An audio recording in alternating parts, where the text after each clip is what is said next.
Bonsoir à tous, bienvenue dans votre magazine Santé, 15 minutes pour parler de votre bien-être et de votre santé. Vous avez peut-être déjà ressenti une émotion tellement forte une fois dans votre vie qui vous donne l'impression que votre cœur va exploser. Et bien suite à un stress émotionnel intense, sachez-le, oui, le cœur peut se déformer. C'est ce qu'on appelle le syndrome du cœur brisé, surnommé le Takotsubo. Et bien on en parle ce soir avec notre invitée, la docteure Éléonore Hébard, cardiologue au CHRU de Lille. Bonsoir. Bonsoir. Merci beaucoup d'être avec nous et en plateau également ce soir. Désormais notre experte santé, Tina Géréral, pharmacienne à Lille. Bonsoir Tina. Bonsoir Marie. Merci beaucoup d'être avec nous et je vous propose tout de suite de découvrir les chiffres qui entourent ce syndrome du cœur brisé.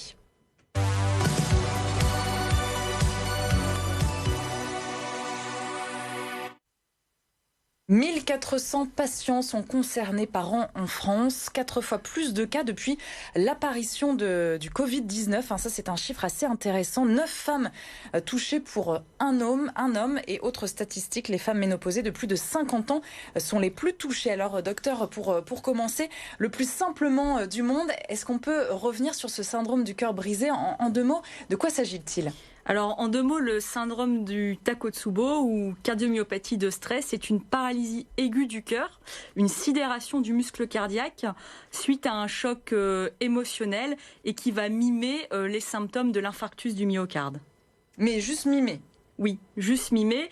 Donc il peut s'agir d'une douleur dans la poitrine qui va faire une oppression, qui peut irradier dans les mâchoires, dans le bras, ou il peut s'agir de douleurs plus digestives, d'un malaise ou alors d'un essoufflement brutal. Mais il y a des différences dans les causes entre l'infarctus du myocarde classique tel qu'on le connaît et ce syndrome de Takotsubo. En fait, c'est une sorte de tétanie du cœur, si on comprend bien. Pourquoi ce nom de Takotsubo ? Alors, Takotsubo, c'est du japonais. Les premiers médecins qui ont décrit ce syndrome étaient japonais. On voit une image justement pour décrire un petit peu, expliquer. Oui, donc c'est intéressant. En fait, les médecins japonais avaient remarqué que les patients et surtout les patientes, puisque c'est plus fréquent chez les femmes, qui étaient atteintes de cette paralysie aiguë du cœur liée à un stress émotionnel, avaient un gonflement de la pointe du cœur et la forme du cœur déformé ressemble à l'amphore dans laquelle sont stockées les poulpes qui s'appelle Takotsubo, piège à poulpe en japonais. Alors vous avez cité les personnes qui sont concernées par ce syndrome. Est-ce qu'on a catégorisé les patients qui vous consultent pour le syndrome du cœur brisé ? Alors il s'agit 9 fois sur 10 de femmes. Le cas typique, c'est plutôt la femme de 50 ans qui soit est ménopausée, soit approche de la ménopause et qui est soumise à un stress intense. C'est vraiment ce type-là de patiente. Et comment ça se passe ? Elle vous consulte en cas de crise, de tétanie. Vous mettez un traitement ? Est-ce que c'est juste une observation ? Comment ça se déroule ? Alors, il y a plusieurs cas de figure. Suite à leurs symptômes donc, qui peuvent être inquiétants, comme une oppression dans la poitrine, un essoufflement aigu, une sensation de malaise. Certaines patientes vont appeler le SAMU, vont faire le 15 directement, qui vont amener les patientes aux urgences ou aux soins intensifs cardiologiques, ou alors un certain nombre de patientes vont arriver directement elles-mêmes aux urgences, alertées par ces symptômes qui miment l'infarctus du myocarde classique, et c'est aux urgences qu'on fait le diagnostic. Ça nécessite la réalisation d'une échographie cardiaque où on va mettre en évidence cette forme typique qu'on a vue de gonflement de la pointe du cœur. On va faire un électrocardiogramme et des prises de sang. On va avoir une élévation des troponines qui sont les marqueurs de souffrance du myocarde qui s'élèvent également d'ailleurs en cas d'infarctus classique. Mais les deux examens qui vont être vraiment décisifs en plus de l'échographie cardiaque pour faire le diagnostic et différencier le Takotsubo de l'infarctus du myocarde, c'est la coronarographie où là on n'aura pas de lésion des artères coronaires qui sont les artères nourricières du cœur, alors que dans l'infarctus du myocarde on va avoir une artère bouchée. Et le deuxième examen qui est intéressant, c'est l'IRM myocardique qui va avoir vraiment un aspect particulier. Et grâce à ces examens-là, on peut faire le diagnostic de certitude de syndrome de Takotsubo. Ça veut dire... Et pourquoi les femmes, je voulais rebondir, pourquoi les femmes sont plus touchées que les hommes ? Alors c'est vraiment intéressant parce que les statistiques sont extrêmement parlantes. 9 femmes pour un homme qui sont touchés par ce syndrome. Alors, eh bien... nous, on n'a pas de chance.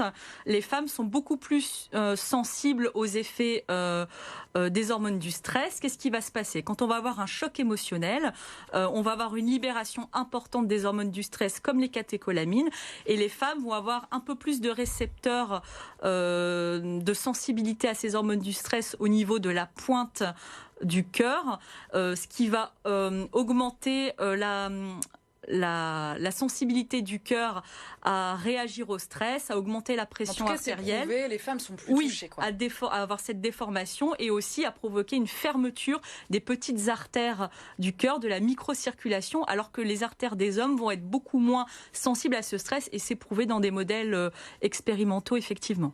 Et donc il y a un traitement qui n'est pas curatif. Par contre, est-ce qu'on a un traitement préventif ou un traitement sur le long cours? Alors, il y a différentes façons d'essayer de prévenir ce syndrome. L'essentiel, ça va être d'essayer de gérer le stress, d'essayer de l'apprivoiser au maximum, d'avoir un mode de vie sain.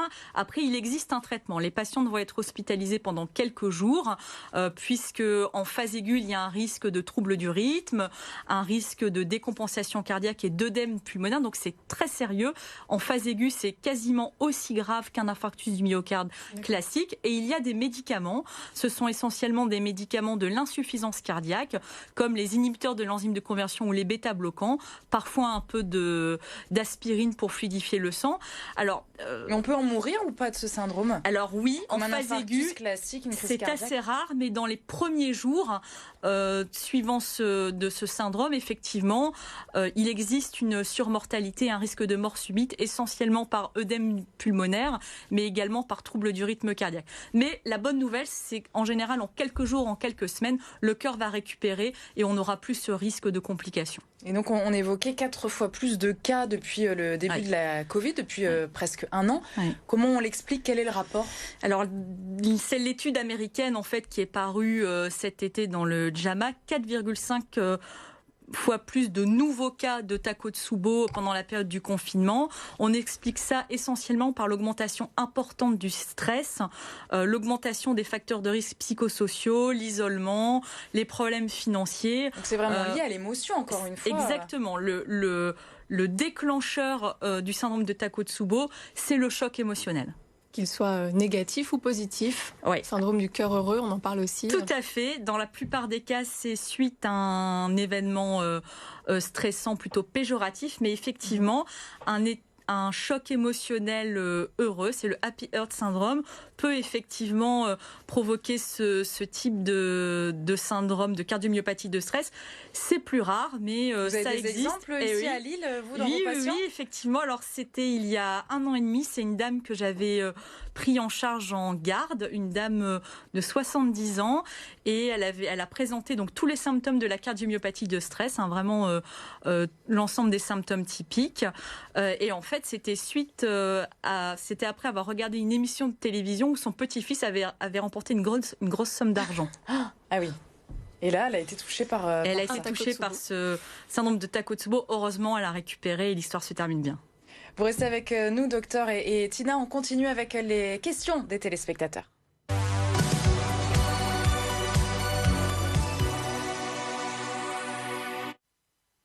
Une question d'Hélène de Roubaix. Est-ce que fumer est un facteur aggravant du syndrome du cœur brisé?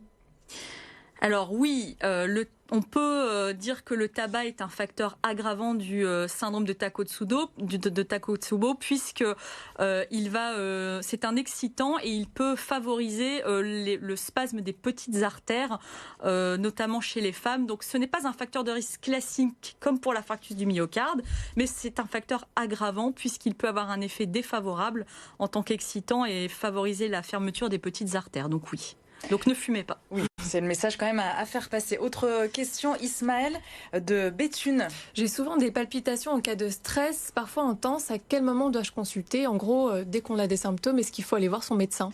Alors ça, c'est une question très difficile parce que les palpitations peuvent être diverses et variées. Pour consulter en urgence si jamais les palpitations sont compliquées d'une perte de connaissance, d'une sensation de malaise ou si vous avez déjà des problèmes cardiaques. si les symptômes ne durent pas et qu'il n'y a pas d'autres symptômes, vous n'êtes pas obligé de consulter en urgence, mais il sera bon quand même d'en parler à votre médecin traitant qui vous orientera vers un cardiologue si nécessaire. Quoi qu'il arrive, on appelle son médecin. Et enfin, dernière question de Gilbert de Calais. Est-ce que la sophrologie ou le yoga peuvent prévenir le syndrome du Takotsubo ? Oui, tout à fait. Donc la sophrologie et le yoga peuvent être très intéressants pour apprendre à apprivoiser son stress, ne pas se laisser envahir par les émotions trop intenses et diminuer effectivement le risque de survenue de ce syndrome de Takotsubo. Les hypersensibles sont plus touchés ou les femmes hypersensibles peuvent être une catégorie plus à risque. C'est pour ça que il faut vraiment, je pense, informer les femmes de l'existence de ce syndrome. La fondation Agir pour le cœur des femmes a pour mission d'informer les femmes sur ce type de symptômes encore méconnus du grand public, puisque justement, il faut alerter, il faut consulter, il y a des solutions thérapeutiques. Et en général, ça se termine bien. En tout cas, en parler au plus grand nombre. Merci beaucoup, docteur Éléonore Hébart, cardiologue au CHU de Lille, d'avoir été avec nous pour nous parler donc de ce syndrome du cœur brisé. Et Tina, à la semaine prochaine. Avec plaisir. Merci. Et demain, on se retrouve évidemment comme chaque vendredi pour votre magazine Top Sortie à la maison. Nous recevrons la réalisatrice Émilie Tomasi.